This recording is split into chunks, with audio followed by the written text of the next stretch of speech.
தமிழ் சொந்தங்களுக்கு வணக்கம். இந்த வீடியோவில் நம்ம எதை பற்றி பார்க்க போகிறோம் அப்படின்னு கேட்டால், சனி தரக்கூடிய ஒரே நன்மை. சனி அப்படின்னு சொன்னாலே மந்தத்தன்மை, தாழ்வு மனப்பான்மை, ஒரு மாதிரியான ஒரு வறட்சி நிலை, இதெல்லாம் டக்குன்னு ஞாபகம் வரும்.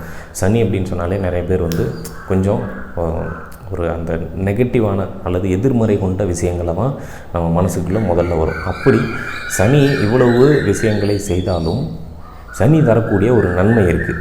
அது அனைவருக்குமே, எல்லாருக்குமே, எந்த பாகுபாடுமே இல்லாமல் தரக்கூடிய ஒரு நன்மை ஒன்று இருக்குது. அதை பற்றின சில விஷயங்களை தான் இந்த வீடியோவில் நம்ம பார்க்க போகிறோம். அதாவது உங்களுக்கு சனி தரக்கூடிய ஒரே நன்மை என்ன அப்படின்னு சொன்னால் ஆயுள் நீட்டிப்பு.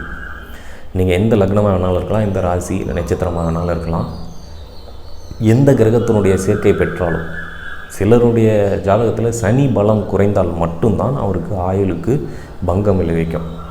அதை தவிர்த்து சனி எந்த கிரகத்தினுடைய சேர்க்கை பெற்றாலும் சுபருடைய சேர்ந்தால் அசுபருடைய சேர்ந்தால் அப்படிங்கிற விளக்கே கிடையாது. சனி மற்றும் பலம் பெற்று ஒரு நல்ல இடத்துல அமர்ந்துட்டார் ஜாதகத்தில் அப்படின்னு சொன்னால் அவருக்கு ஆயுள் நீட்டிப்பு உறுதி. அதாவது ஆயுளை அதிகமாக கொடுப்பார், உயிரை கொஞ்சம் பொறுமையாக எடுப்பார் அப்படின்னு வச்சுக்கலாம். அப்படி தான் அவங்க புரிஞ்சிக்க முடியும்.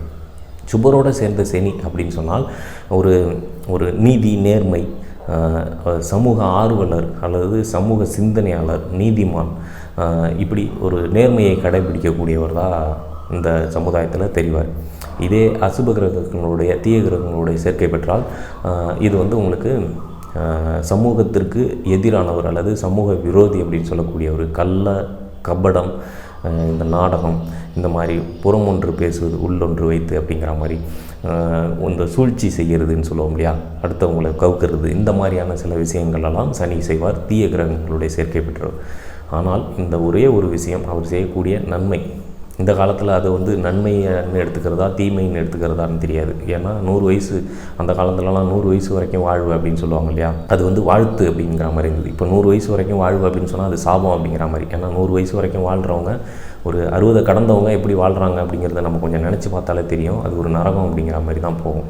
அப்போ சனி தரக்கூடிய ஒரே நன்மை அல்லது தீமை அப்படின்னு சொன்னால் பாகுபாடை எல்லாருக்கும் தரக்கூடியதுன்னு பார்த்தா அந்த ஆயுள் நீட்டிப்பு அப்படிங்கிற ஒரு விஷயம் மட்டும்தான். இந்த வீடியோ உங்களுக்கு சனி பற்றின ஒரு விஷயங்களை, ஒரு புரிதல்களை ஏற்படுத்தியிருக்கும்னு சொல்லி நான் நம்புகிறேன். மீண்டும் இன்னொரு வீடியோவில் இன்னொரு நல்ல தலைப்பில் உங்களை சந்திக்கிறேன். நன்றி.